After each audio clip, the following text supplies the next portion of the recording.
নমস্কার বন্ধুরা, আপনাদের সবাইকে সীমা রান্নাঘরে স্বাগত। আজ আমি রান্না করব আলু পোস্ত। আলু পোস্ত রান্না করার জন্য আমি এখানে নিয়ে নিয়েছি 500 গ্রাম আলু। আলুগুলোকে দেখুন এইভাবে ছোট ছোট করে ডুমো ডুমো করে কেটে নিয়েছি। আর নিয়ে নিয়েছি এখানে পোস্ত আর কাজু বাদাম বাটা। এখানে নিয়ে নিয়েছি ছোট সাইজের একটা টমেটো। আর এখানে এই যে হাফ ইঞ্চির থেকেও ছোট আদা বাটা। আর হাফ চামচের থেকেও কম জিরের গুঁড়ো, দুটো শুকনো লঙ্কা আর 5 ফোড়ন। চলুন এবার আলু পোস্তটা রান্না বসিয়ে দিই। আমি উনুনে কড়াই বসিয়ে দিয়েছি। এখন আমি কড়াটা গরম হয়ে গেছে, কড়াতে তেল দিয়ে দিচ্ছি। কড়াতে তেল দিয়েছি, তেলটা কিন্তু সর্ষের তেলটাই ব্যবহার করবেন। তেল গরম হয়ে গেছে, তেলে এখন আমি শুকনো লঙ্কা ফোড়ন দিয়ে দিলাম আর দিয়ে দিব 5 ফোড়ন।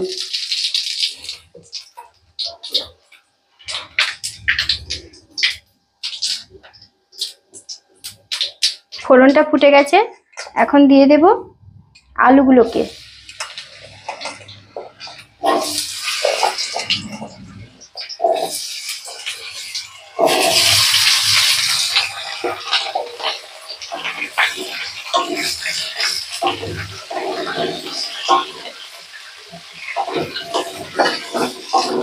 একটু নাড়াচাড়া করে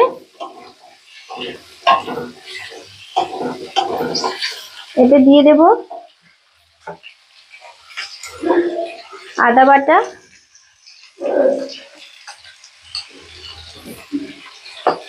আর কেটে রাখা টমেটো। আর একটু নাড়াচাড়া করব।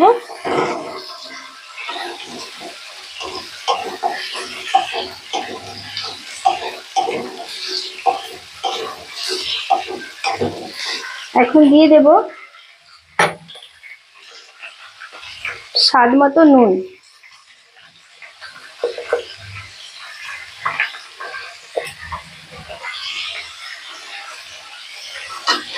নুন দিয়ে আমি আরেকটু নাড়াচাড়া করছি।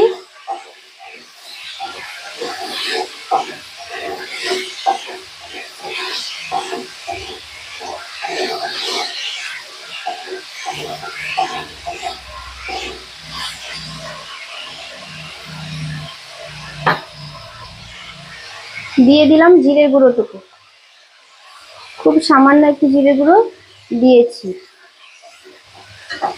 আপনারাও এইভাবেই রান্না করে খেয়ে দেখবেন, খুব ভালো লাগে। আলু পোস্ত মানে তো বাঙালির জনপ্রিয় খাবার।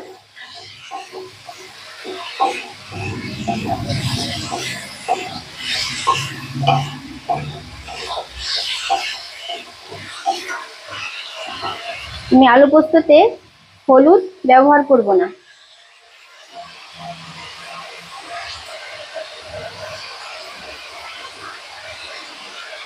আমি দিয়ে দেব অল্প একটু কাশ্মীরি লঙ্কার গুঁড়ো।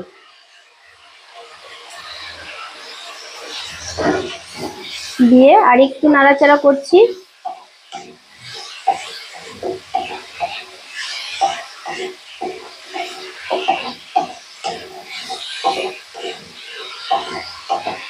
বেশি ভালো করে ভাজা ভাজা করব না, শুধুমাত্র একটু যেন সবকিছু একসঙ্গে মিশে যায়, সেই জন্যই ততক্ষণ পর্যন্তই রান্না করব। এবারে আমি দিয়ে দেব জল। এখন দিয়ে দেব একটু জল।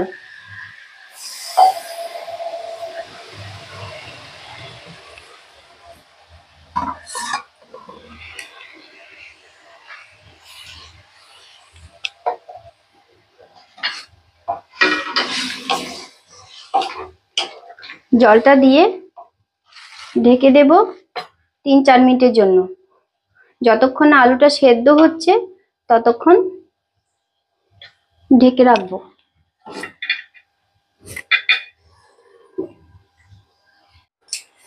চলুন দেখি আলুগুলো কেমন সেদ্ধ হয়েছে, একটু দেখে নিই।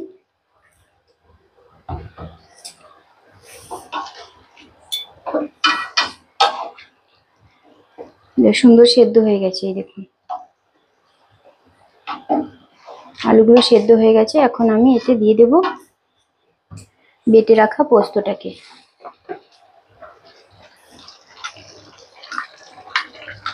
পোস্ত কাজু বাদাম আমি একসঙ্গে বেটে নিয়েছি।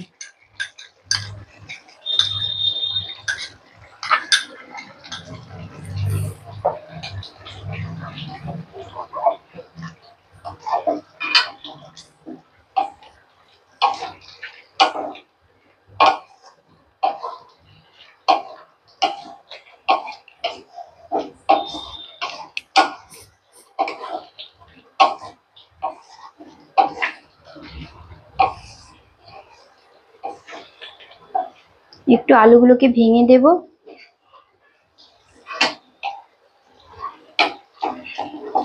তাতে করে গ্রেভিটা আরেকটু ঘন হবে, ভালো লাগবে খেতে। এটাকে একটু ভালো করে আমি কষিয়ে নিচ্ছি।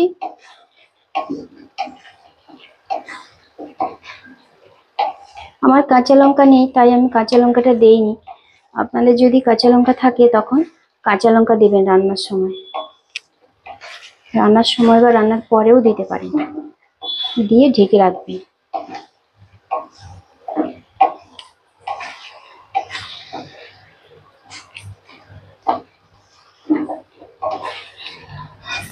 হয়ে গেছে, আমি আরেকটু জল দেব।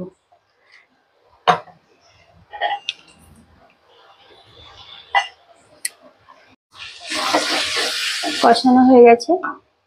পোস্তর বেটে রাখা সেই বাটিটাকে ধুয়ে আমি একটু জল দিয়ে দিলাম।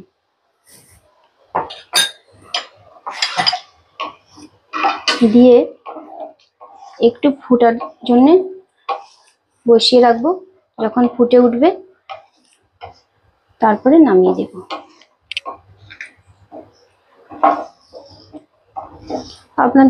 আপনাদের যদি আমার এই ভিডিওটা ভালো লাগে তাহলে লাইক করবেন, শেয়ার করবেন, সাবস্ক্রাইব করবেন, কমেন্ট করে জানাবেন কেমন লেগেছে আমার এই ভিডিওটা। এই যে পোস্তটা হয়ে গেছে। এখন আমি উপর দিয়ে একটু কাঁচা সরষের তেল দিয়ে একটু নেড়ে চেড়ে নামিয়ে দেব।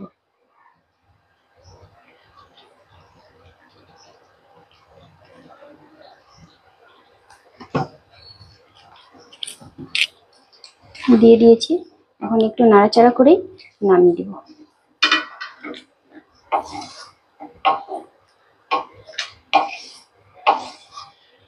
কালারটাও কত সুন্দর হয়েছে দেখুন, দেখেই যেন খেতে ইচ্ছে করে। হয়ে গেছে, এটাকে এখন নামিয়ে দেব।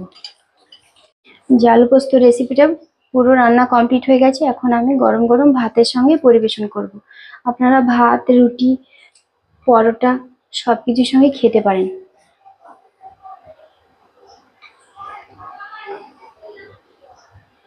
তবে গরম ভাতের সঙ্গে ভালো লাগে খেতে।